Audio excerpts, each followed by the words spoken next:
Hello, everyone. I'm Susan Nash, AAPG, and I'm thrilled today to be able to introduce our wonderful panelists for today's AAPG Academy, which has been generously sponsored by Aramco.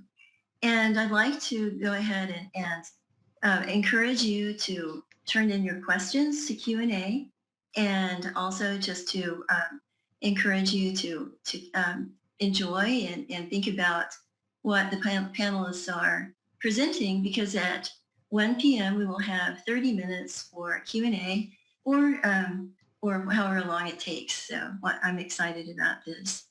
So I'd like to go ahead and introduce our presenters. We have Bill DeMis, who has over 35 years of industry experience and has held positions as Exploration Manager at Marathon Oil, Exploration Vice President at Roxana Oil, and Senior VP and Chief Geologist at Goldman Sachs. We also have Charles Sternbach, who is the 101st President of AAPG, and he's a champion of contributing to our geoscience heritage. And his motto is never stop exploring. And we have also Christie Lachtel Ferguson, and she's your AAPG House of Delegates Chair and sits on the EC. She's an oily geo who has drills and fracks and even is married an engineer. So she has more experience than she is old and sold several companies and currently runs two based out of Tulsa. And then I'd like to introduce John Cassiano, who is an independent geologist working on generating prospects and currently available to work as a consulting operations geologist. He's worked at Abraxas Petroleum for over 11 years. And I'd also like to mention that he is a stunning example of a dynamic membership chairperson. So we're thrilled to have him, and we appreciate his creativity and energy. So I'd like to go ahead and start with Bill DeMis. So welcome. I'd like to invite you to share your screen. Good morning, everybody. Just give me a minute to share my screen here. Here we go. You should be able to see my screen now. Yes. This is the outline we have for today. Just 1 minute. Okay. So there'll be four topics. Some broad comments we want to make as a team is that we see an end to this current down cycle coming. That's why we have our title. But we all love geology, so it's always a good time to do what you love. We've been through a double down cycle, but we see both of these coming to an end, and there's a bright future for you oil and gas people today. Now, obviously, you're going to need to continuously reinvent yourself, and that shouldn't be a new message. When I started in this industry, I think I had a 4-function calculator, but within 15 years, I was a power user on both Unix and in 2 different mapping packages. We evolved. We advocate for an all of the above energy strategy. We think that's going to occur irrespective of aspirational messages, and that means oil and gas and wind and solar for sure, but also carbon capture and nuclear and everything else and all of the above. So we want to dispel some current myths. That one is that fracking is not socially responsible, or that the energy transition is going to be next week and your career is going to be obsolete, or that the IEA knows anything about oil production demand, or that the industry's been in a downturn so it can never return again, and that renewables are renewable and clean. There are 2 parts to my presentation, so let me do energy transition first. We've been in energy transition ever since Drake drilled his well, but it goes back even farther than that. Before that, we were using whale oil for lamps and et cetera. But we've overall been going from low density energy to high density energy, and the highest energy density we have is atomic power, and in the end, we should all be like France that gets most of their power from atomic energy. An important point was made by Daniel Yergin, and that is that transitions don't happen in 1 day or 5 years. They take centuries. It was a century after Drake discovered his first well, that oil actually finally surpassed coal, and we continue to use coal. And as Art Berman points out, never in the history of humanity have we gone to less dense energy. I think fracking is green. And the reason why I say this, let me show you. This is a wild brook in the Adirondack Park, and it's called what's known as a forever wild park. And that is you can't cut down any trees or ever build a road ever, ever. Now, this is where I developed my love of geology.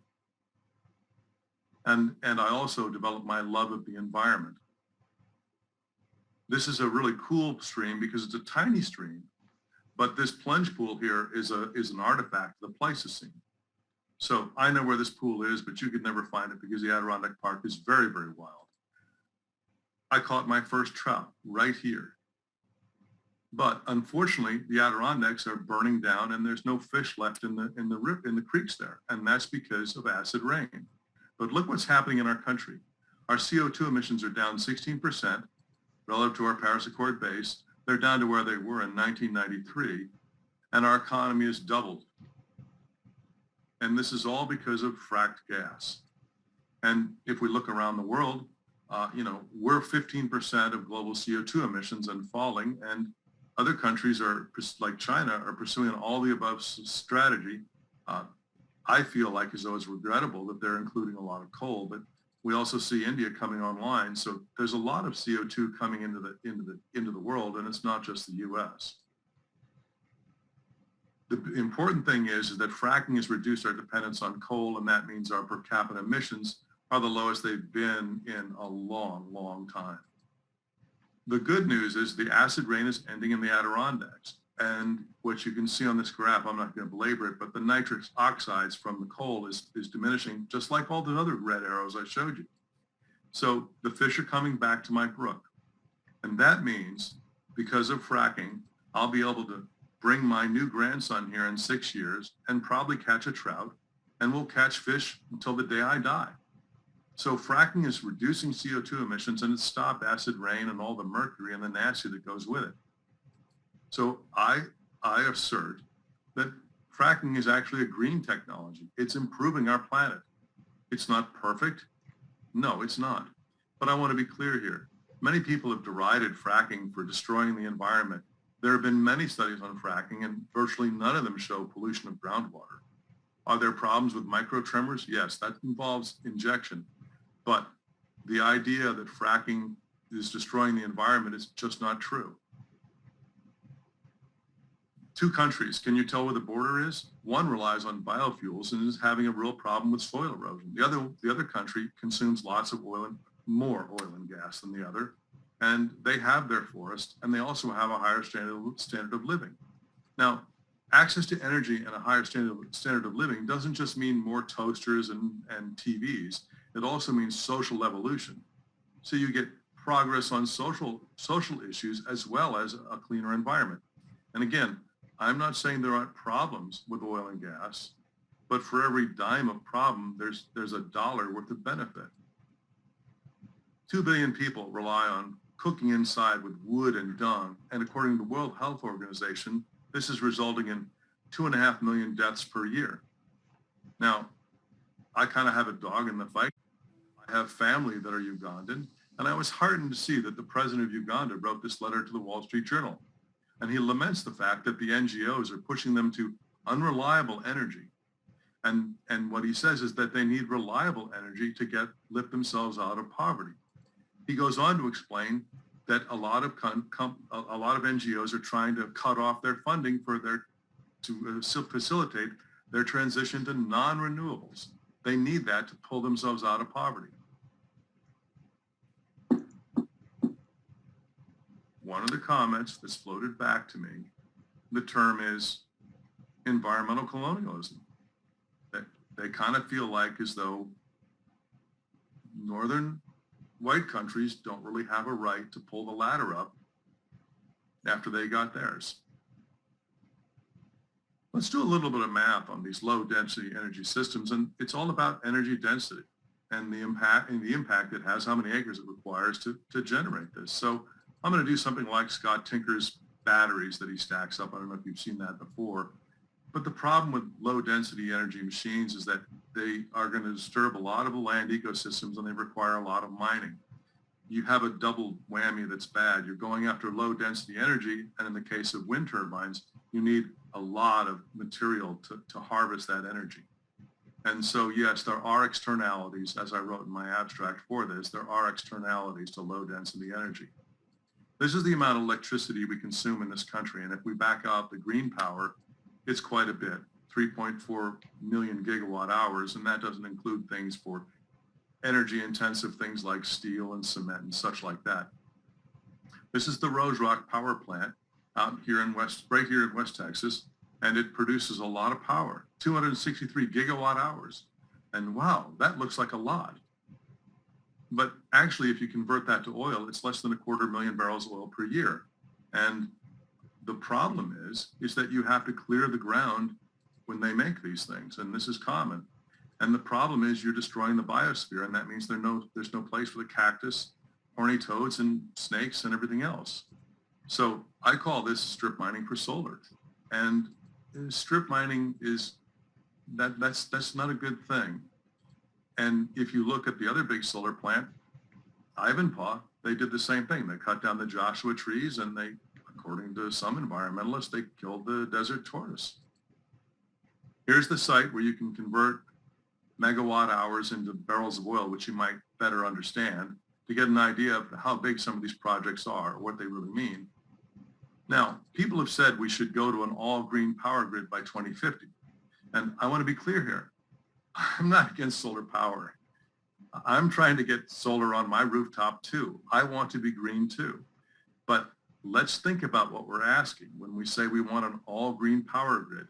We'd need over 9,000 Rose Rocks, and that's before you plug in all your Teslas. And that covers a huge area, and that's assuming optimal desert conditions. And many states, they're not good for solar or for wind. And in Vermont, they haven't been able to stand up a wind turbine, I think, ever. That's why some environmentalists have said renewables or solar and wind really aren't the way to go, and that you really can't engineer out the problems that they bring to the environment, especially when you get to ever larger projects. And that's why at least Mike says we should need to go to solar power, to nuclear power. Yeah. He poses the question, he doesn't answer it, but I think he's right. I think he's right to suggest this. Are we destroying the earth to save the climate? The most important point here is that what Mike Schellenberger says is very similar to what he said in his movie Planet of the Humans, which is kind of similar to the message I get from Mark Mills at the Manhattan Institute, who's very conservative. I've been corresponding with him too, and that is that you're going to need a lot of material, and that means lots of mining to go to these solar and wind. So let's do the math on wind. On the left is a hypothetical Marcellus gas field that's late middle life, producing 1 million cubic feet per lateral, and it produces that much electricity. Do these 50 wind turbines really, is that really the same power? Well, if you do the math, it's not. You need 10 times what you see here. And the point is, you stand those turbines up and they're there for 20 years. You stand a rig up when you drill a Marcellus gas field for maybe 90 days, and then it's gone for the rest of the field. Now, I want to drill in a little bit more on these wind turbines. I'm looking at the Vestra V100, which is not the heaviest, and it's not the least powerful, but it weighs 253 tons, and it requires a lot of material. And to get all that material, you need to use a lot of coal and coke and natural gas. And of course, you also need to build a pad, and that's what the 150 tons of cement plus 10 tons of rebar are to stand that up. So hypothetically, what if we were to convert all of our natural gas to wind turbines? And let's be fair and show a power loss at the power plant when you convert gas to electricity. My math shows we'd need about 1 million wind turbines covering a large area and a whole lot of steel. And that steel is equal to about 2 years of all the US steel output. Now, I really don't know if my 1 million wind turbines is right or not. I'm doing a little bit of math here, but it's within the range of what the Princeton study on Net America is showing for the number of turbines we need. So let's just go with that for a minute. If we're going to produce a million wind turbines, then we're getting into heavy industry and a lot of pollution that comes with that. And it raises questions. Do we have the Chinese do this and ship it all over on container ships? And if we do that, does that mean we're not going to have any pollution because we just didn't see it?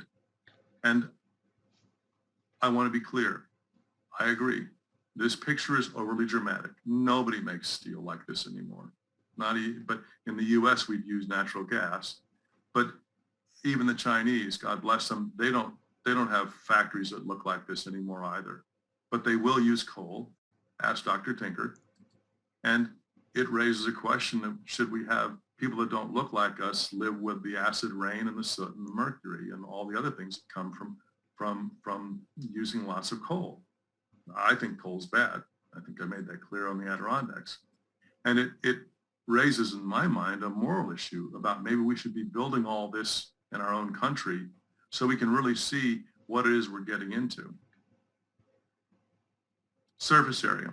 This is the Princeton study, and they show 5 different scenarios, and they have a high land use and a low land use. But for right now, this is the amount surface area that we devote to energy.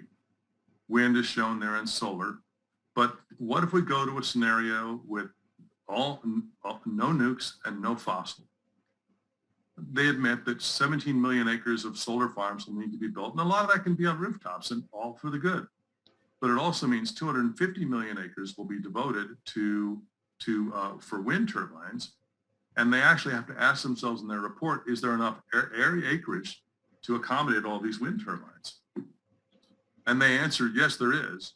But if you read their report carefully, they're standing up wind turbines on all federal lands that aren't national parks or national monuments. And that means they're standing up wind turbines in the national forest and the national grasslands.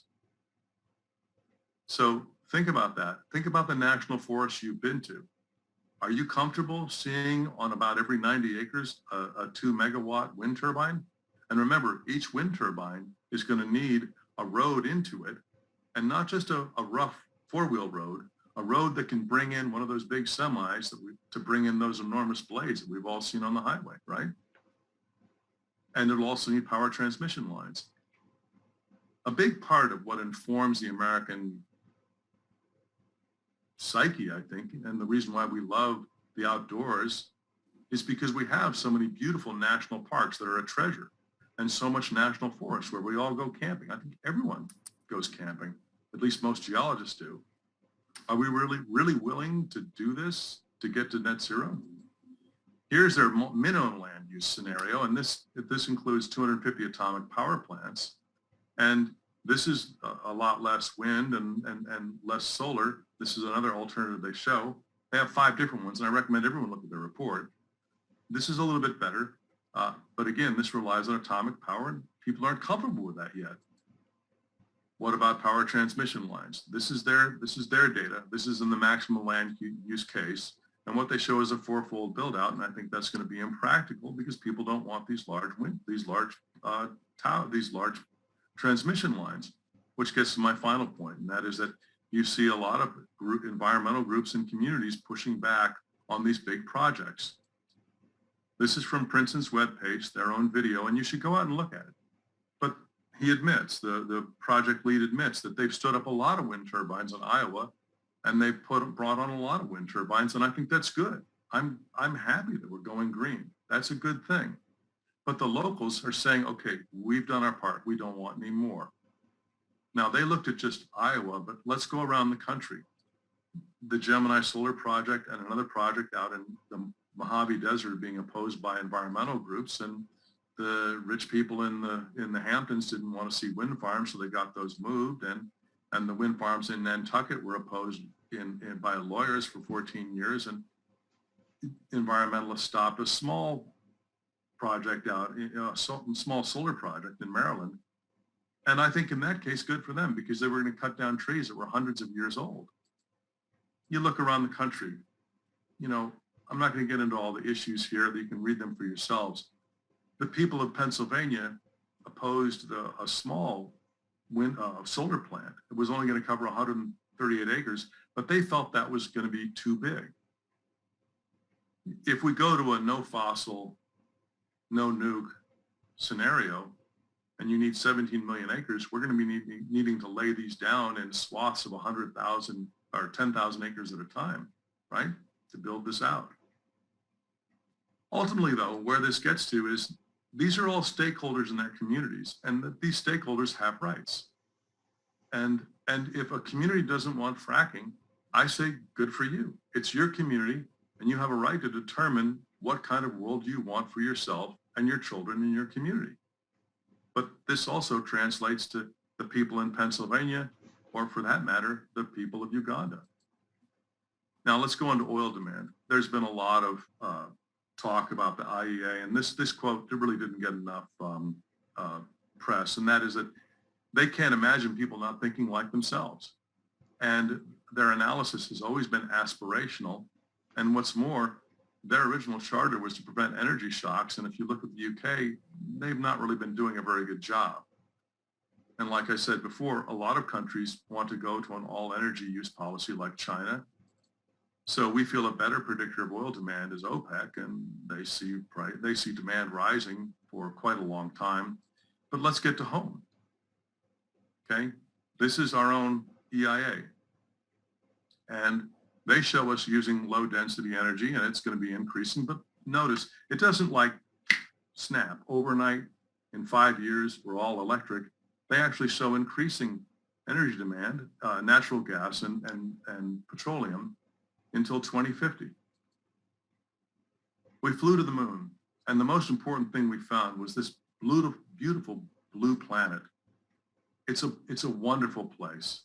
And we want to do everything we can to make the world better. And we also want to minimize our impact on every aspect of the planet and make it better for all the creatures on here. And one of those creatures are humans. It's a noble thing to want to save the planet, but can you really do that by changing one country or two? There are no walls between the atmospheres, in the atmosphere. What I'm suggesting is that the answers to our problems are not black and white. That's why we feel like it's really an all of the above strategy. And that's why we feel like as though petroleum geologists are going to be an important part of the mix for at least the next 50 years. And that's why we say it's a great time to be an oil and gas geologist. Thank you.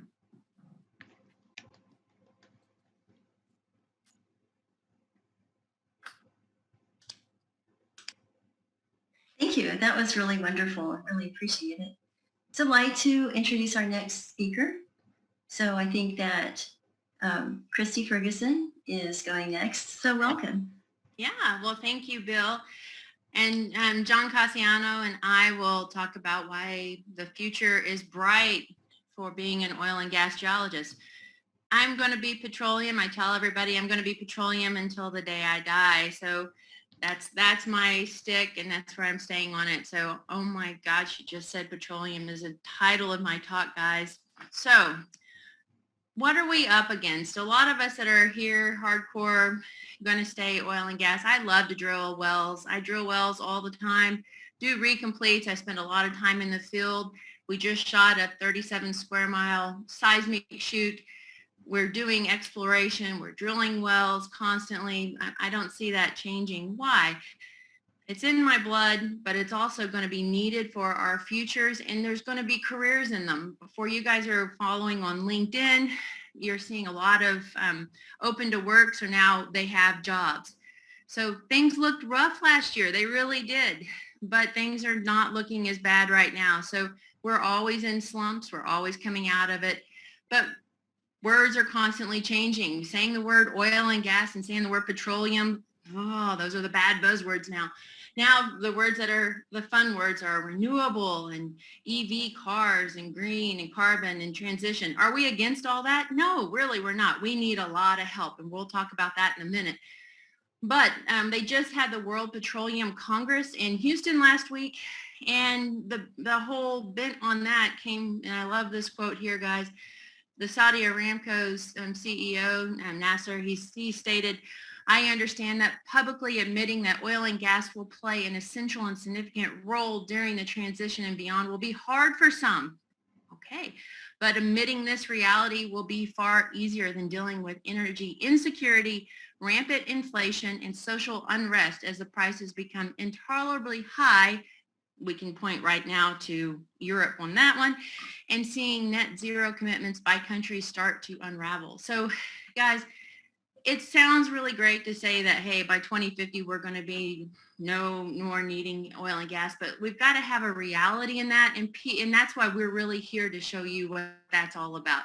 You guys were preaching to the choir, but the choir has to get out and preach to others too. So here, I want to, my note to the world.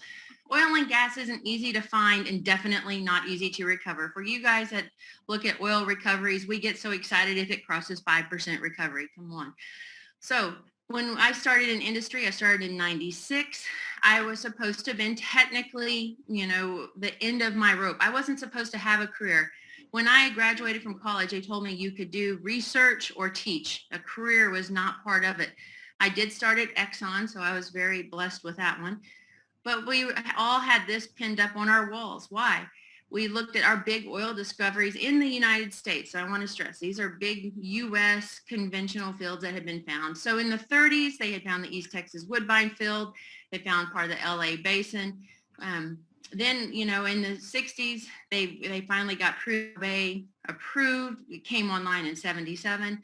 But guys, the big fields had been discovered. We were supposed to be gone.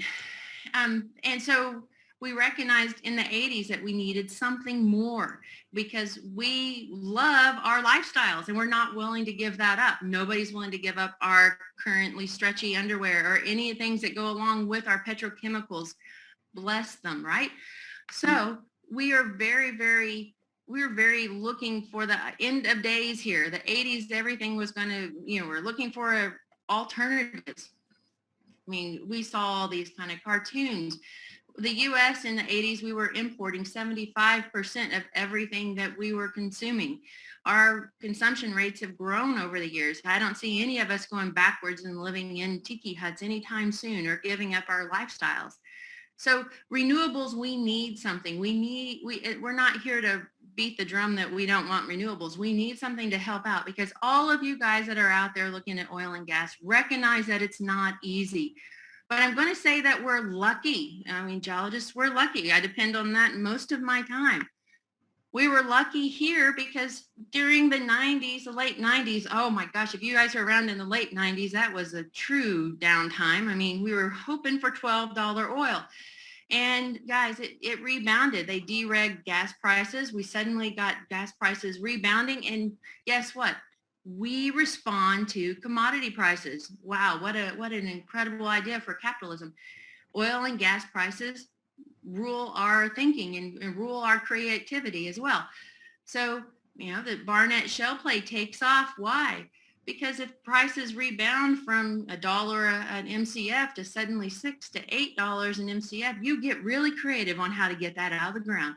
And thus we started drilling our horizontal wells. And I'm going to predicate that by saying when we started drilling horizontally, that was really just kicking out and going 400 feet, 700 feet. And we thought we were doing so good. Shale only and also gas only. So Barnett Shale, Fayetteville Shale. Guys, you forgot about that one, didn't you? Marcellus monster came in, 50 million acres. We had the Woodford Shale. We've got the Arkoma Basin brought into life.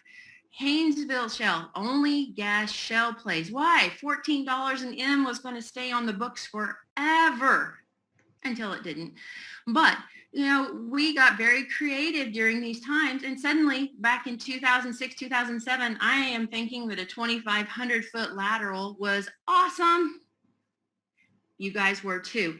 But now a 2,500 foot lateral is a mechanical technical failure because now we can go out and 10,000 feet, no problem, right? But what changed our whole lifestyle? It was commodity prices. And did we have any idea that we would be able to supply now 12 million a day? No, but commodity prices warranted us to get very creative on how we drilled, how we fracked, and where we drilled. Did we know that these source rocks could become our horizontal plays? Yeah, we tried it back here in the 90s in the Austin Chalk, but prices didn't warrant it. When prices changed our minds, we suddenly got very creative. We always have got creative. We're geos. That's what we do. In 2008, we all lost our 401ks. Then it rebounded. And guess what? People lost their jobs back here too. Rebounded, guys. Oil came around. We got into other plays. Now we're back over here. So because of technology, we've changed. Horizontal prices have changed. We're always changing. We're always redirecting ourselves in this industry. But this is one of my most favorite slides. I told all the guys on the panel, we are truly all related. Don't do 23andMe. I will put you on my Christmas card list. Back in 1900, you can see 1.5 billion up today, 7.8. They're expecting we'll be at 9 billion by 2050. As Bill stated, there's 2.5 billion people out there that don't have electricity to date. That demand is only going to increase. We as the U.S., we take a fifth of the consumption rate on a daily basis. You guys all know this, but what this all means is that demand's going to increase. You guys are going to keep your jobs within oil and gas just for supplying for the demand. And do we need alternatives? Absolutely. But those renewables require petrochemicals. You can't harness the sun.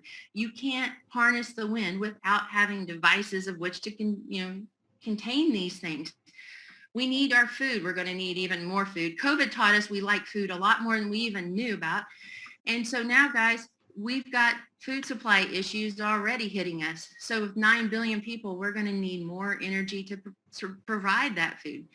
So here, horizontal wells brought the oil field back to life, especially here in the States. I read an article last night that Saudi Arabia is planning to bring the horizontal well plays back over there to do desalination of their water, to bring back in their gas supplies. Everybody is looking for horizontal plays. Here in the States, we've done a really good job seeing what we have. That will be taken across the globe now. But is it all horizontal? No. Here in the States, we still provide about 50% of our production from verticals. Why? Long time, they have, really shallow decline curves. They still provide a lot of oil and gas. We can drill them a lot cheaper. That's what we do here in my shop. That's what I look at drilling. That's what I do recompletes. We've been doing recompletes so much that the guys are hard to get in the field right now because my perforating guys are busy. My acid guys are super busy. All the guys in the field are super busy doing little recompletes because it's economic at $70 oil. So realism. Oil and gas is bad, renewables good. Is that true? No, they're very much tied together. All the renewables, everybody need each other.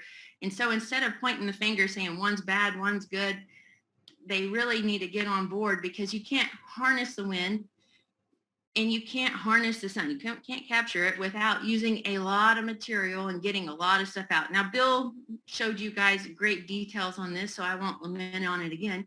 But the general public has no idea that every single one of these wind turbines, every single one that you look at, 4.7 tons of copper, that's a lot.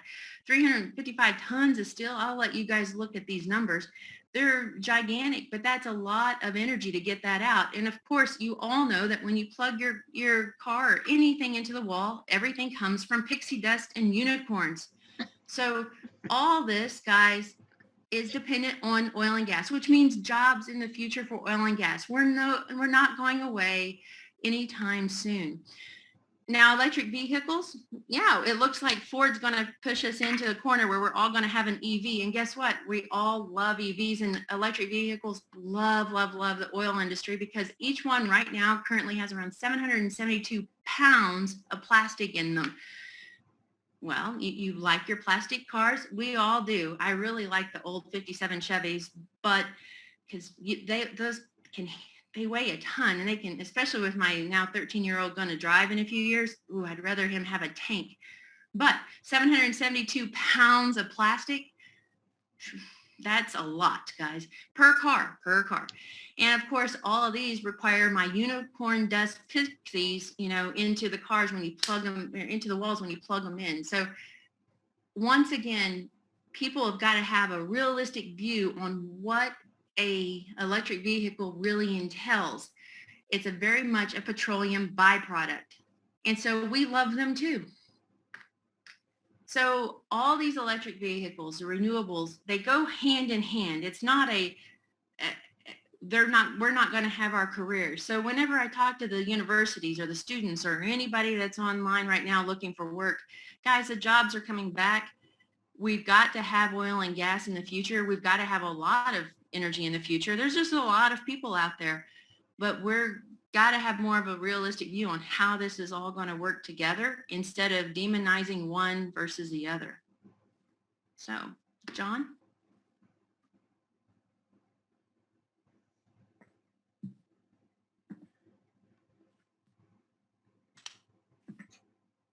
Christie, you may need to stop sharing. There you go.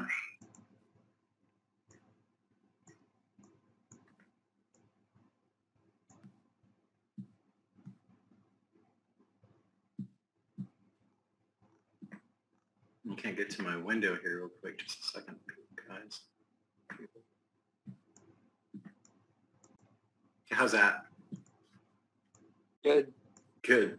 All right. Thank you, Bill and Christy, for getting us started. I'm just going to continue on and the reasons why I'm optimistic and why,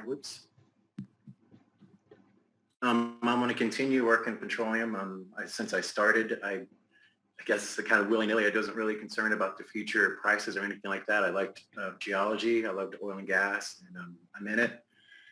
I'm in it for the long run, hopefully, if it'll keep having me. And I'm sure, based on what Bill described and what Christy described, what I'm about to talk about, petroleum is going to be around for a while.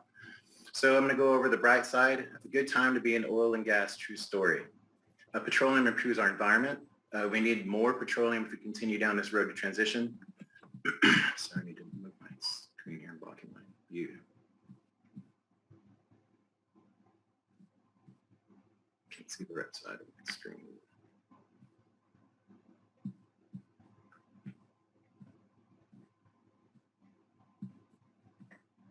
That's right. Thanks. Petroleum provides energy and products needed to live healthy and comfortable lives, and petroleum supports communities, and petroleum makes the world a cleaner place. So just outline what I'm going to discuss real quick. Despite fossil fuel growth and increasing, the environment has improved. This next few slides come from Alex Epstein's A Moral Case of Fossil Fuel Data. So you see the chart on the left, you see as we're increasing through time, fossil fuel use, air is actually getting cleaner. Also, we got to keep living, LIVIN. So as the CO2 emissions continue to increase, we can see that there are fewer climate-related deaths as opposed to what you hear these days from the climate change cataclysmus. Also, water. The more fossil fuels are available, the cleaner the water. You see this happen around the world as a free, cheap, reliable energy become available, the water sources get cleaner. So the bright side, the world is getting healthier and safer as fossil fuel use continues to increase. You can see from the picture of my favorite movies there, Waterboy, Bobby Boucher seems to approve.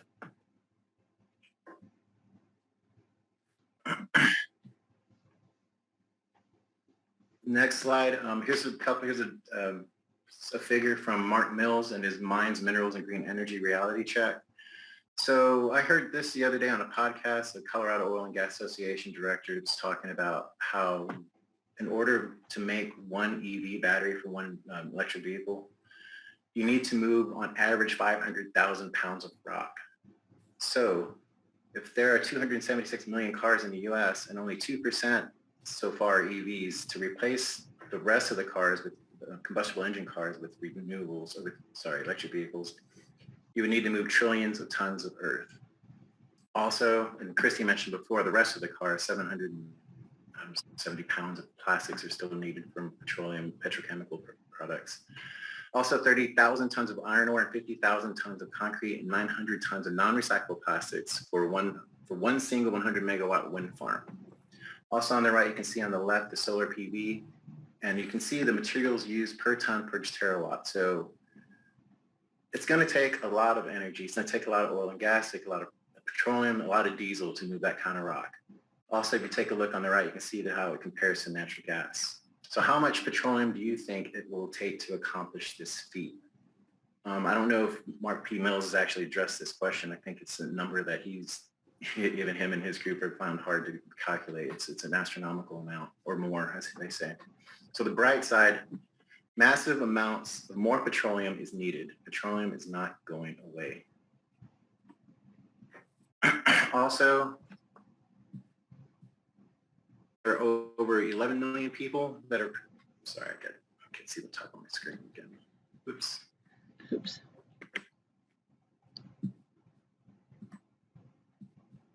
Sorry, bear with me. So 11.3 million people employed by the oil and gas industry. That's 892.7 billion in labor income, and it's even more globally. So a friend of mine, Dave Boyer with Mudrock Energy, does great data research and does a great job putting some stuff together for people who follow him on LinkedIn and his website. But as you can see, sorry, my little circles moved there, but since last year, October, or since August of 2020 to this past October, you can see 58,000 jobs have come back to the oil and gas industry. So you are seeing an uptake, just like Bill mentioned in his, or we'll mention in the next portion, and like Christie mentioned in the last.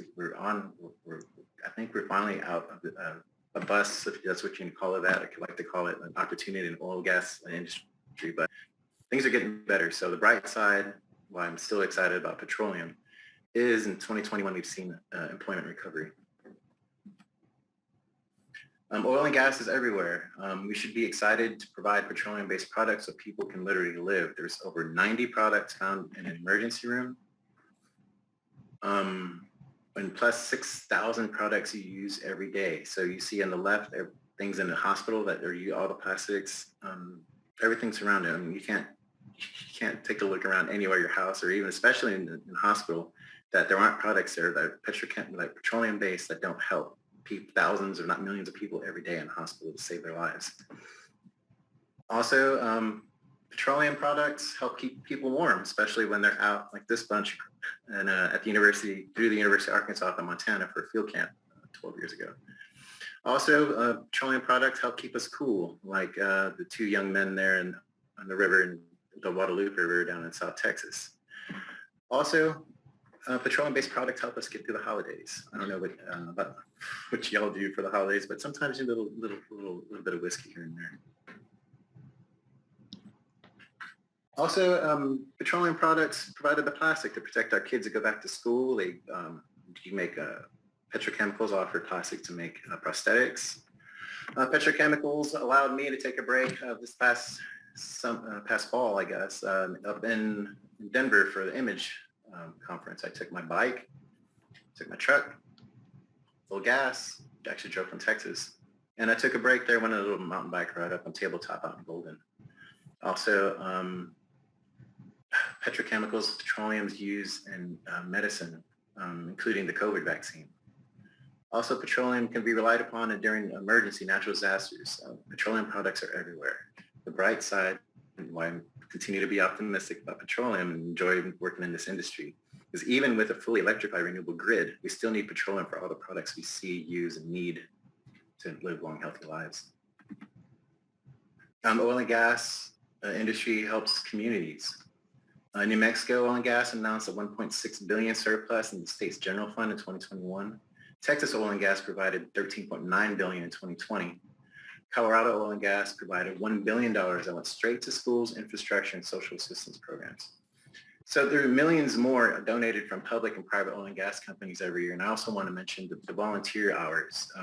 PASS, EOG, I'm on LinkedIn, and they're constantly posting their employees out there doing a lot of good for the community, whether it's trash pickup, food drives, picking up, providing, I think I saw someone providing shoes for underprivileged kids.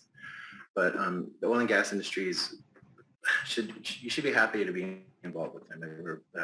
It's a good group. So the bright side, why I continue to be optimistic, petroleum will continue to support all these communities into the future. You want to help make the world a better place? Bill went through some things, and I don't know why, but people think that only renewables are making the world healthier and cleaner and better living, but that's just not the case. If you really want to help end poverty, save the environment, and improve social issues, build access to cheap, reliable energy. Dr. Scott Tinker's done a great job with Switch and now with Switch On, and I've seen a couple of his presentations since then. The world really needs people to come together and maybe get the politics or governments out of the future of energy, but petroleum can help bring the world out of poverty. Whether you want to go ahead, I'm sure renewables, wind and solar are useful in some places, but overall, the energy density just isn't there. It's too expensive right now. So I advise, if you haven't seen it yet, check out Dr. Scott Tinker's Switch On to see what I'm talking about. Also, the bright side, okay, my wrap here, without petroleum, there is no other industry. There is no renewable industry. There's no building industry. There's no computer, lab, tech, data, anything without petroleum industry. And we are going to continue to need petroleum into the future despite renewables coming and going. However long it takes to figure that out, petroleum is going to be the foundation to all our energy sources in the future. I mean, granted, we'll have nuclear to hopefully provide more electricity, but petroleum, like I mentioned before, there's so many products that improve our lives that we just can't, we're not going to turn away from that. Also, there are going to be booms and busts. Now, I've read this. I've had a couple of books here, just reading from some prominent geologists in the society. And there are going to be booms and busts. Come enjoy the booms and take advantage of the busts if you can. The American Association of Petroleum Geology has given me so much over the years, and I vote the APG is here to stay. And I just want to thank Bill Demise for inviting me on this panel, and Charles Sternbach for everything he's done for the APG. Thank you, Christie, for showing me I'm not the craziest person at APG, and Susan Nash, thank you. We're blessed to have you. Anyway, that's my portion there. Thank you. Thank you so much. Well, this is going so well. I really appreciate it. So our last speaker is our fearless leader, Charles Sternbach, 101st President of APG. Are we doing cycles or are we doing skill sets? Susan? Well, I think either one. I think we're starting with slides. Did you want me to share the slide, or did you want to? We're doing Yeah, cycles. Bill, I think you had Bill. a few comments. Thank you, Susan. So Bill, you had a few comments about cycles. Both John and Christy mentioned the ups and downs of the oil business. So Susan, let's do the cycles quickly, and then we'll talk about how do we find oil and gas? What are the lessons for us from some of the people who are really good at it? Okay, sure. Okay, so this sounds really good. Okay, so am I up and live? Can people see me, please? Yes. Thank you. Before I start to talk on cycles, I've been reading some of the comments, and I want people to be aware that I've lived through these cycles, and I've been laid off twice myself. And I can assure you that I know it's not fun, and it is a cause for concern. So hopefully I'm going to have a positive message for you here. So in the event, we've always had cycles in the oil and gas industry, and we're coming out of a double down right now, and we see prices firming up here pretty soon, and I'll talk to you about that. There's been a lot of underinvestment. So here are the booms and busts. This is Federal Reserve data. We all love the booms. We all hate the busts, but generally you bust until you hit a boom. And so unemployment kept on going down until oil hit a record high, until oil hit a then record high of $40 a barrel. Now, what I want to do is I want to show you the price of oil. And this is kind of a funny data set. It's the price of oil, which is corrected for both inflation and for changes in the value of the dollar. And I call it the real global price of oil. I think it's a better way to measure oil's value because it measures oil's value with respect to the people that set the price, and that is OPEC. Because remember, oil's traded around the world in US dollars, but not everyone like OPEC live inside the US dollar bubble. So what we can see on this graph here is that there are booms and busts, like I said before. We all love the booms and hate the bust. But one of the things I was able to show is that there's what I call the painful threshold where oil becomes so undervalued that it's putting a pinch on OPEC countries' budgets because they get all their revenue to support all of their social programs and their military programs from one commodity, and that is oil. So what you see happen when prices get low enough is that these super OPECs form, and we've seen another super OPEC form. And what's important is that, look, even when you correct for inflation and even when you correct for changes in the value of the dollar, the value of oil is at a higher level, which means they've expanded their economies and they need more money in absolute terms. Now, some companies have not really understood the cyclic nature of this business. So, for example, Arco sold themselves at an all-time low value. They went to BP and said, please buy us. We think oil prices are going to stay $10 a barrel for the rest of our lives. They didn't really understand history. We see an end coming pretty soon. So during these busts, though, and Charles will expand on this, there's lots of innovations go on. The most important thing we're seeing now, I don't think we're seeing any more innovations in terms of how to get it out and all that or find it. I think the big change is going to be with this, with carbon sequestration, and direct air capture is the one that excites me the most. This is what Oxy's doing out in the Permian Basin, and they're teaming up with Carbon Engineering and United Airlines, where they say they're going to be able to put away 500,000 to 1 million tons of CO2 every year, and they're using that for enhanced oil recovery. Now, that's a project that you can scale up, and it doesn't turn into 300 million acres and make a real significant impact on global CO2. Remember, there's 100 billion barrels in the Permian with only a 6 to 8% recovery, and that means there's going to be a lot of carbon sequestration being used for EUR, and the skills you're going to need in the future are going to be the same skills you needed to get the oil out. So where are prices going? Bear with me here. What I'm showing is I'm showing the nominal price of oil. That means not corrected for anything, 75, 100, and 200. And I'm taking those value series over the next 10 years and cramming them into a real global price analysis.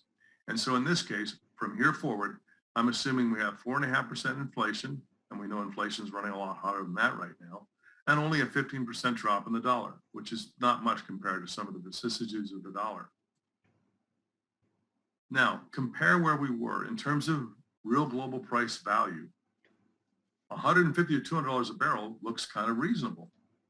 And so I'm not going to say we're going to go into a boom where, there was a time when anybody with a resume that said geologist and who could fog a mirror would get a job. We're not going to be there, but we're going to see things firming up a lot. Now, I think it's coming sooner rather than later. Here's a leading indicator. An ounce of gold has always bought about 11 to 13 barrels of oil since 1960 throughout the OPEC era. But after these booms, during the bust, this relationship becomes decoupled. Oil, the green line, is undervalued relative to gold. So now look on the far right-hand graph. If OPEC's going to get back its purchasing power with respect to gold, which they've always done, this always happens, they're going to need about $120, $130 a barrel. And that's about the same price I showed you with that other analysis. It's also worthwhile to mention that a lot of people who are worried about inflation now are hedging their bet by investing in Bitcoin. And Bitcoin is almost $1 trillion now. And if it weren't for Bitcoin, the price of gold would be even higher. So the numbers can go even higher. I don't know that this change is going to happen immediately, but I see it happening soon. My internals say it's going to happen sooner rather than later. And that means in the next 2-3 years. That's all I have to say. Thank you very much. Thank you. So we'll move to Charles Turnbach. I really appreciate it.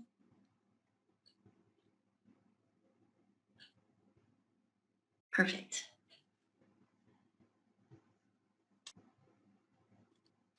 Wow, thank you, Bill, and thank you, John, and thank you, Christie. So a few years back on the topic of cycles, Bob Merrill and I put together a talk on the last 100 years. We called it the technology branches of the APG century. And what really amazed us is that there, on each of the different technological trees, there's a proliferation of branches that seems to happen when the going gets tough, which kind of, to me, indicates that when the going gets tough, we get innovating, and it's required for survival. And as Christie mentioned, as prices get good, people really invest and continue to develop the concepts. I've shown this graph before, and I want to make a couple new points about graphs you may be familiar with. So let's talk about how well we do at predicting. So looking at these graphs, if this is production in the Permian Basin, and this is on the left, and production in the offshore Brazilian basins, where would you predict it would go? And of course, this big surprise is that it took off, and we got a new peak. Christie mentioned the term peak oil. But guess what? There's more than one peak. There are multiple peaks, and there's technological breakthroughs that made this happen. Incremental breakthroughs where sometimes things that already exist, like horizontal drilling and hydraulic fracturing, they're combined, like peanut butter and chocolate. So all of a sudden, there's a new golden age, a new boom. So we can't predict very well in the near term, but what I'd like to say is these kind of breakthroughs give me comfort that we're going to continue to see new golden ages going forward because we have a total petroleum system and we are at any given time looking at a type of population, whether it's conventional or now unconventional resources. And then with new technological breakthroughs, we're constantly riding the wave of incremental recovery efficiency improvements. So I think we're just going to keep getting better and better at the endowment that we have. So those are my comments to append to Bill's comments on cyclicity. But now we're going to segue right into the part of the program that I've been asked to speak with you about, and that is the skill sets for today and tomorrow's geologists. So over the last 20 years, I've spent a lot of time. I've been an APG member for 40 years, but I've really been intense these last 20 years asking the world's greatest oil and gas finders from all around the world, connecting up with the neurons here of the global brain trust. And in addition to that, learning from them at how these incredible men and women have continued to find and produce oil and gas. And what's even more exciting is we have a time machine at APG. It's called data pages. So we not only have the brilliance of any given moment, but we have our historical legacy. And by the way, it is our duty to contribute to that legacy. So thank you, Scott Tinker. I love your slides. I love what you do for the industry. This is one of your slides showing the contributions of various energy sources. And what always amazes me is that these green and red wedges, oil and gas, do not find themselves. So the topic that I want to talk about are all the incredible men and women, the geo-elves who find oil and gas, and how do they do it? Because it's key to keep that wedge going. So a couple of things about interviewing the great oil and gas finders in programs like Discovery Thinking and Playmakers and Super Basins and Legends. There's a couple of key geoscience background fundamental skills, and source rock, reservoirs, traps, these are key. But the things I want to focus on today is something that I think we need to put a little extra effort in, and that's analogs, economics, and creative thinking. And on the right of this slide, you can see some of the skill sets that are required for all of this. And if you want to know more about the total toolkit, you can access the APG bulletin paper on the bottom of the screen, or watch the summation of the Hal Booty lecture on APG's website from 2021 Image, which talks in depth about the toolkit. But I love this Marlon Downey quote that a study of history is extremely valuable. And I think analogs are the best way for all of us to learn. And here's the great news. There are a lot of resources for you, me, for all of us on APG. APG is a career partner for us. There are some of the world's greatest experts on any given basin, any given play, and on lots of discoveries. And Rick Fritz and I were on a plane one time coming back from a Playmaker event, and a man came up to us and told us how much he enjoyed watching some of these videos at lunchtime with his teammates, his geophysicists, his engineers, and his landmen, and how these resources are, please take a big screen capture of this, because we all want to accelerate. We know it takes 30 years experience, 30 years to get 30 years experience, but wouldn't it be great if we could immerse in analogs and take wisdom, as Marlon would say, as a shortcut to help us get that experience as fast as we possibly can. And we need to look at all the different scales. So in my journey, as I've looked at where can we learn lessons, you go to the people, the legends, the explorers, you have people who have made discoveries, and at all of APG's conferences, you talk about the plays, and then you talk about the basins. And in each of these programs that have made these resources for us to use at APG, all APG members, The goal here of these programs was always to pack the house, to make money for APG, and to leave a legacy, which includes not just videos, but books and classes. So there's lots of resources. Now, if you want to find an oil and gas field, talking to the greats who have done it, they always want to look at field studies and case studies of other fields.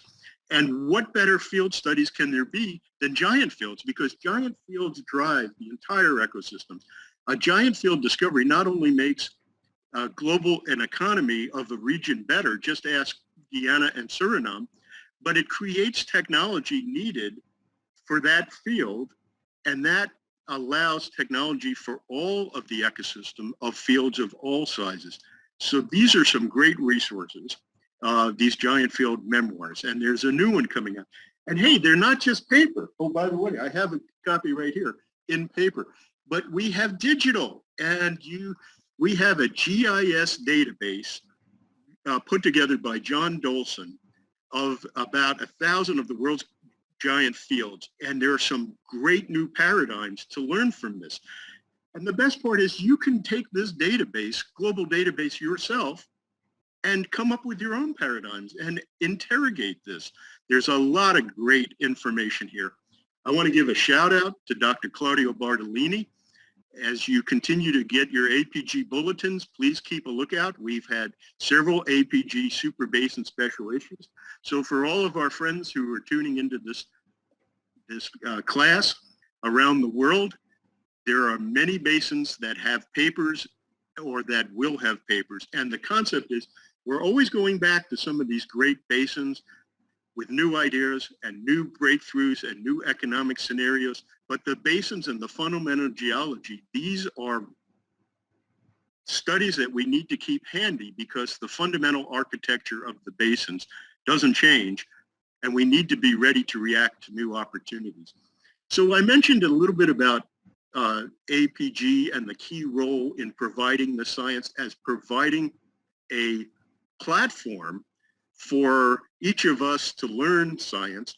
But I think an important question I'd like to ask everybody listening today is, how do you build your brand through the ups and downs? We just heard about cycles. We know sometimes there are downtimes in industry. So what do? You prepare for the good times. I suggest that whatever we measure, we can improve.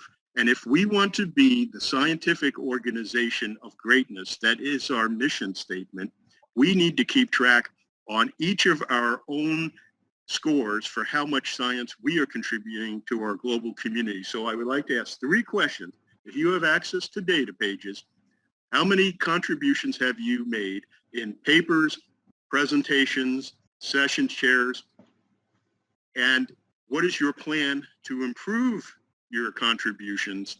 And if you're interested in how does that compare to the gold standards, which is the APG Powers Medalist, you can read this article in the December Explorer.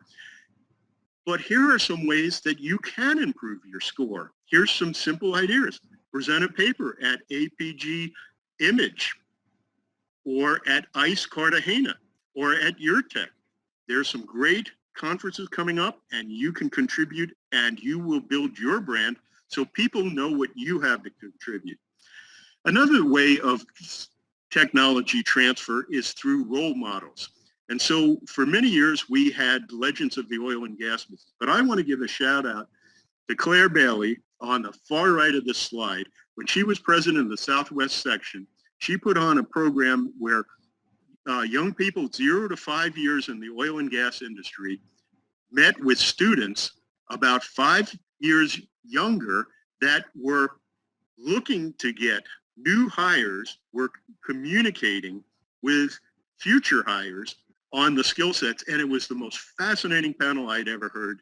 And we're going to do one of those here at the Affiliated Society of APT in February. And if you're interested, you can look up hgs.org and join the program.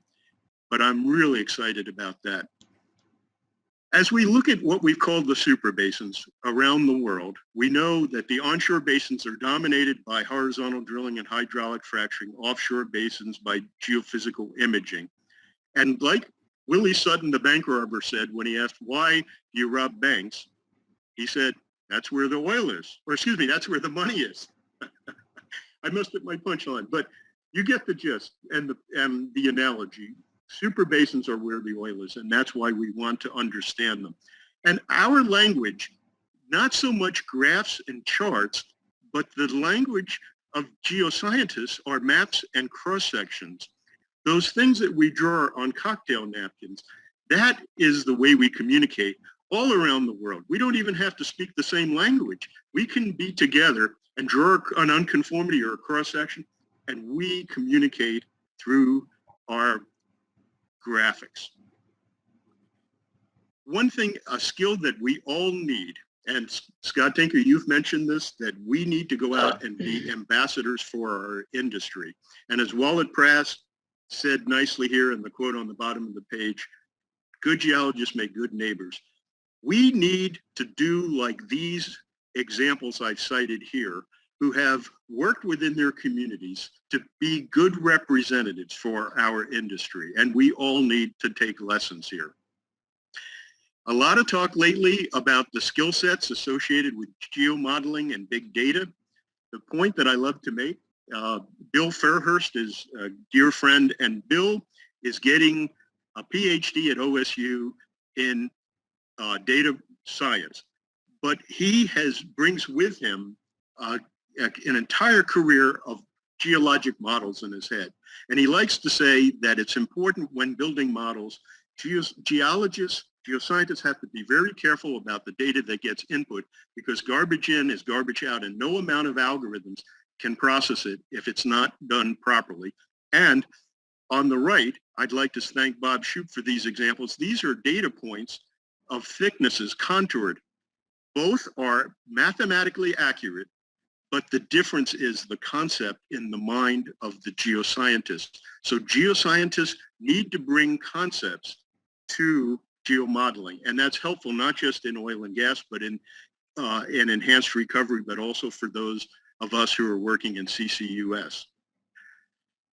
So just 10, 15 years ago, there was a major transformation as we're talking about workflows. Some of you have heard the short cycle and long cycle, and I want to take a minute because these control the skill sets, the workflows, and the pace that oil and gas is found and produced. In short cycle, unconventionals, things happen fast. There's lots of data integration. And if you're drilling a well, you may be drilling a lot of wells in a year. And if you're in long cycle where you're working on offshore, it may be several years, 5 years or more till your prospect, you research it, you get all the information till your prospect is drilled, and then a couple more years before it can be hooked up on online. So two very different conceptual models for workflows. But I want to make a point about all of the different exploration pyramid contributions. We, as geoscientists, we all learned those tongue twisters back in school, those crazy terms that geoscientists use. So we're good at understanding and remembering the language and the terms. And as we gather experience and as we work with analogs and others who bring out our best, we learn to evaluate, and the pinnacle, I think, is when we're able to practice creative thinking and predict and basically explain some wisdom, because that takes a lot of experience in examples. So to wrap it up, the skill sets are global. They are underlain by our heritage. There's a lot of resources available for you. When I was in college at Columbia University, this was the phrase that kept me going, and it still does. The geologist has seen the most rocks, and I've added analogs and viewpoints. We know that we have to think on many scales. I continue to say that our heritage is the fourth dimension that lifts us all, and by the way, that we need to contribute to. And as the wonderful people shown on the left and the right say in various ways, the greatest energy resource is that within all of us. So these are the skill sets we must continuously endeavor, and our community, the way we support each other, the way we contribute, that's what gives us the energy to go weather the ups and down cycles. And I believe we've got a lot to do to deliver our contribution of energy to the world, because they're counting on us. Thank you. Thank you. That was great. And I just want to mention to everyone that you will be receiving an email if you registered with a link to the recording, and the link will be to an AAPG Zoom site, and you'll have a password. And you can share that with other people that you'd like to share the message. So we have it's 1:10, so we have a few minutes for questions and answers. I noticed that all of the open questions have been answered, but I'd like to ask any of the panelists if they'd like to address any of the questions in the Q&A. I've been reading them. I've got some. Can I just read some of the questions? Okay, I want to read. Yes, I'm going I'd to like start to, from the bottom with Camelia Baluta wrote a very good question. She says, out of 63 students who graduated with geology and petroleum engineering in August 2021 from UT, only 20 got jobs. That's 32%. Not a great placement. How long do you think it will take before there are jobs out there for all of us?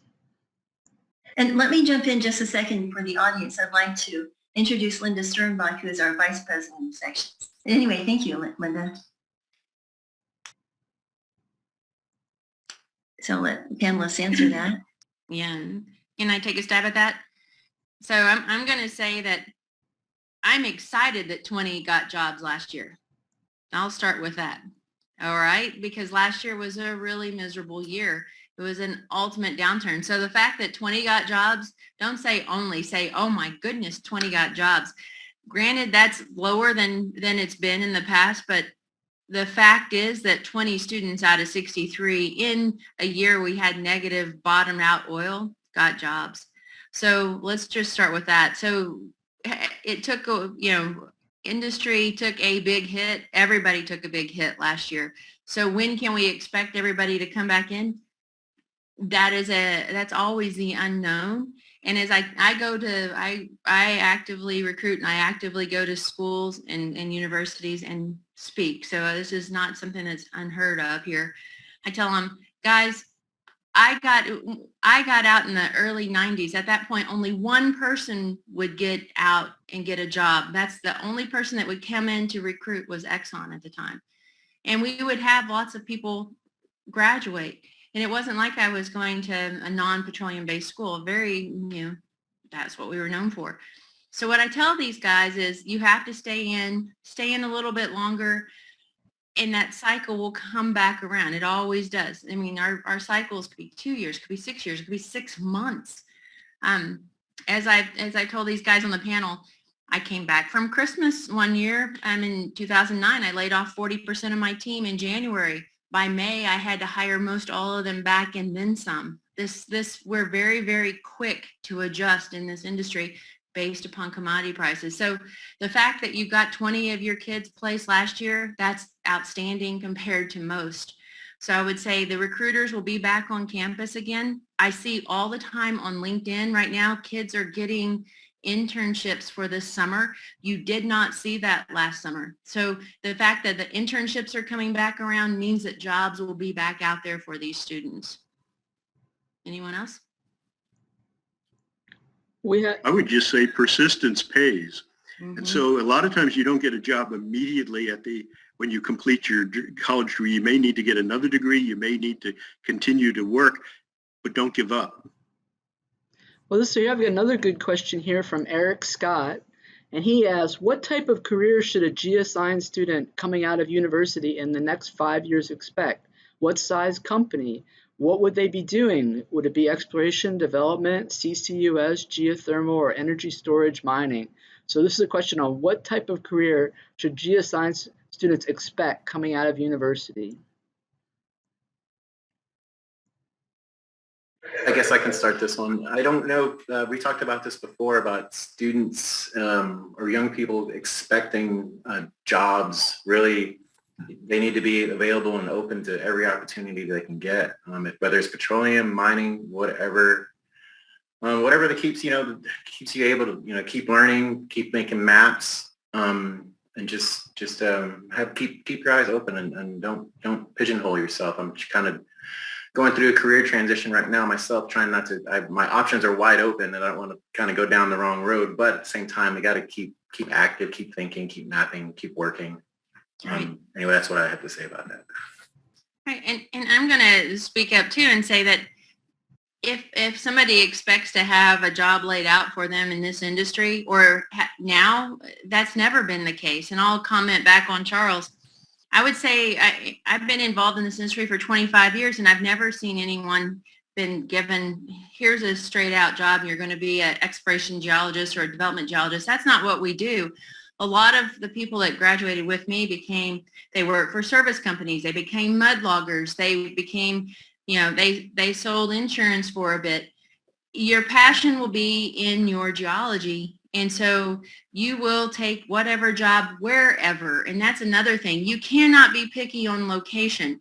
You might work for a small shop. The days of going and working for the majors, that is a thing of the past. There will be a few that'll still work for your majors, and that's still the career path. But that used to be what we all looked for, was everybody worked for the majors and you worked your way down. That's not how it is anymore. But I would say to these students, apply to your service contractors, especially right now. You know how many jobs are out there for frac crews, for mud haulers, all kinds of jobs in the field.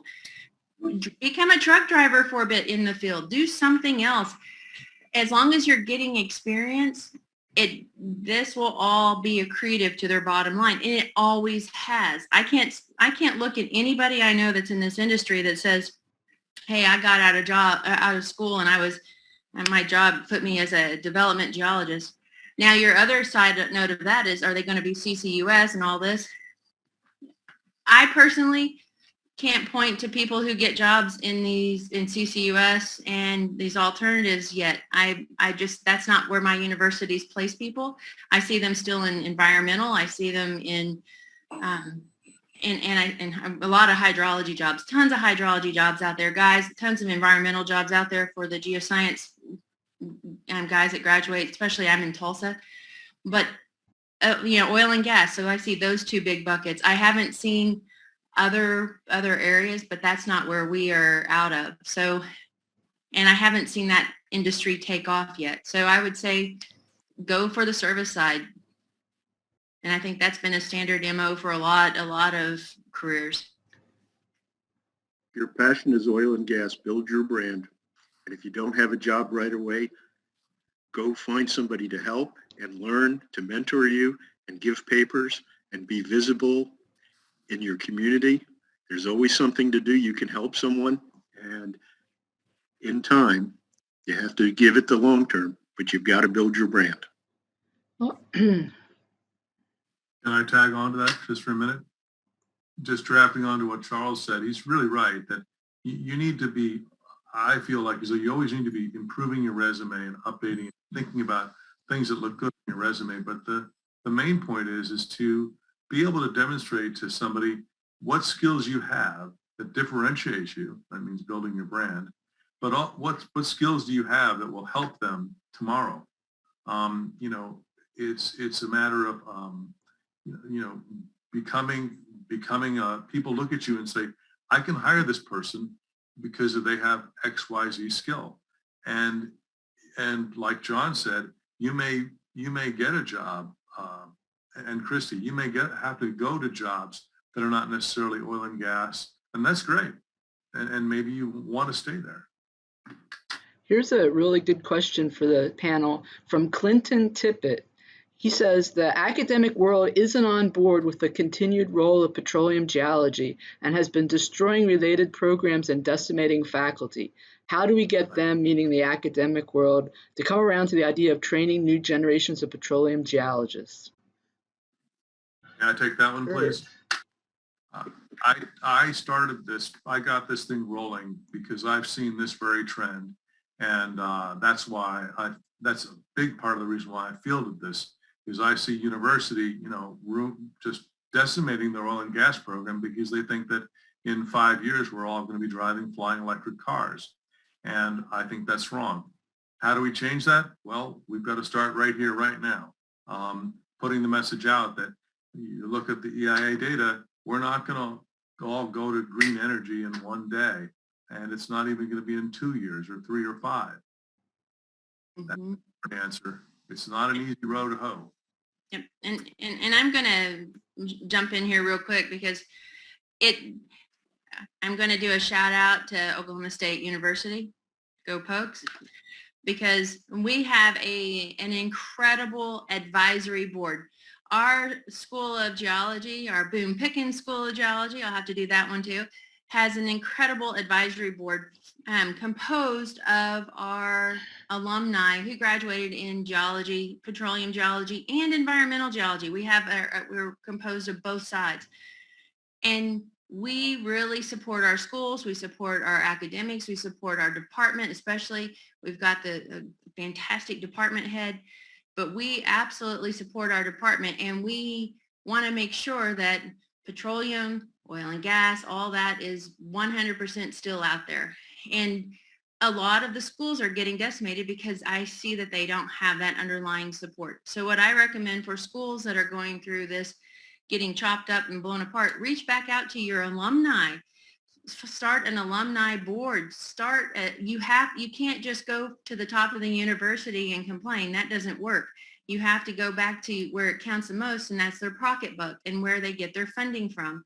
And they get their funding from alumni. And so I would suggest to your universities, if you really want to keep your petroleum back in there, you have to go back to your alumni, form a board, and become a very advocate for the thing you want to keep. I want to add also, there's just because your department or your school is not really supporting petroleum anymore, the APG is out there to become, student members can join, your professor, and you get support from the dean or whoever above you. You can reach out to APG, I think, and a lot of times they can help recommend things for workshops, get speakers in your school, all sorts of things like that. So I recommend, there's not just don't give up. Petroleum is important. We've all talked about it today. It's going to be needed in the future. It's always going to be the foundation for energy moving forward. And it's really a disservice to a lot of students that, whoever is looking the other way right now. It's a disservice to the world, really. Those are such great points. I'm just going to jump in really quickly and say, in terms of skills, please contact me directly because there are several opportunities for courses and things that will allow you to network as well as develop your skills. Well, I looked over the questions. I think we've got to all the ones about skill sets, but here's one for Bill Demis about from Hussein Ali. What is the impact of long and short term of electrifying cars on a global petroleum demand? Will we see more car manufacturing switching completely to the EV concept by 2030? Well, that's a great question, and a lot of it's above my pay grade. I don't really understand all the dynamics about electric vehicles. I do know that, let's just do the math. I think that the administration has said they want half of all cars to be electric vehicles by 2030. I think that's what I heard. And we sell they want half of all car sales to be electric vehicles by 2030. And there's 270 million cars in the country. So do the math, starting in 2030, if we sell 6.5 million cars every year and increase that, it's going to be decades before we're all electric. The other point, though, is where do we get the energy for these electric cars? Because as Christie pointed out, we don't plug a Tesla into a unicorn. We plug it into an outlet, and that outlet has to be plugged into a power plant. And if that power plant doesn't have enough solar, then you're going to have to burn natural gas.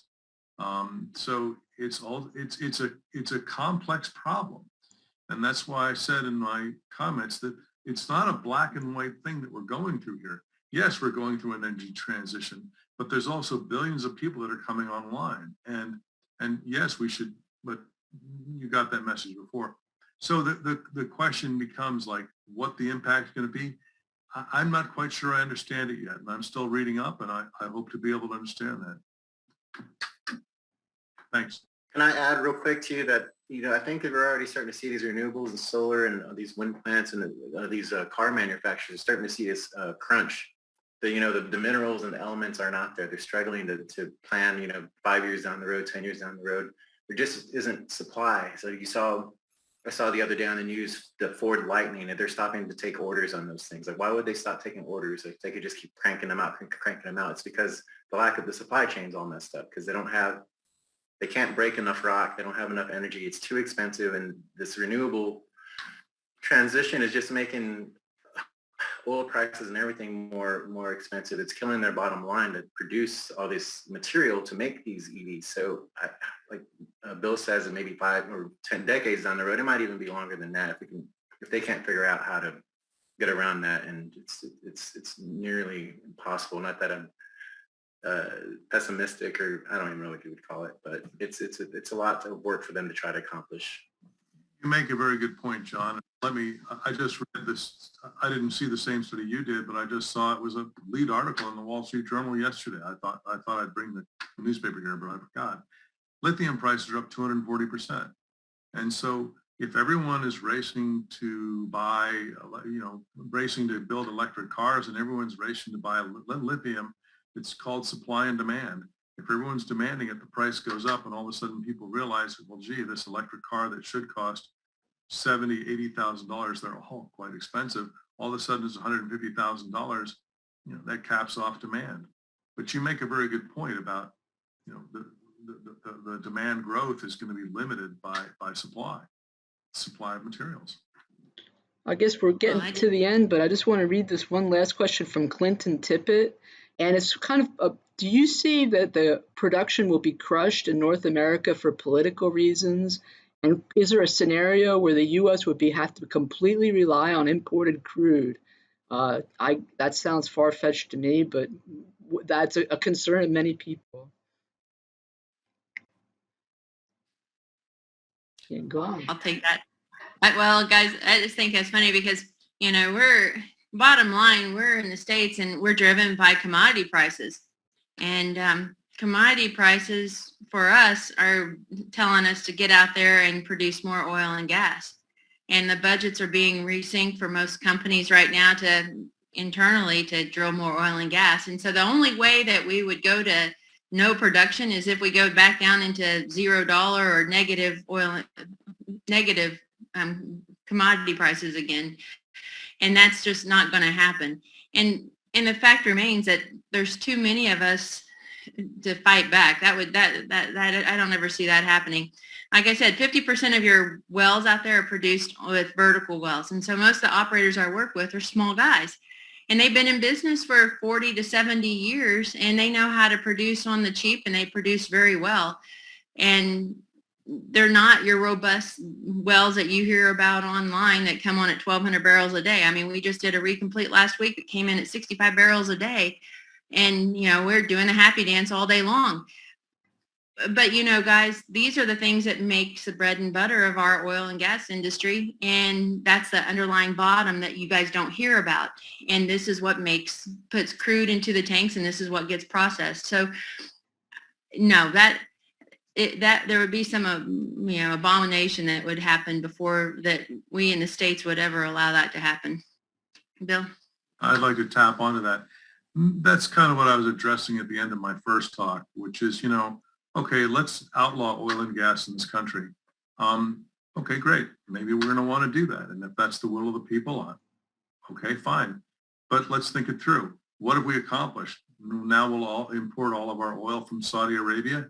Have we reduced our carbon footprint? Have we made the world a better place? Have we improved our balance of trade?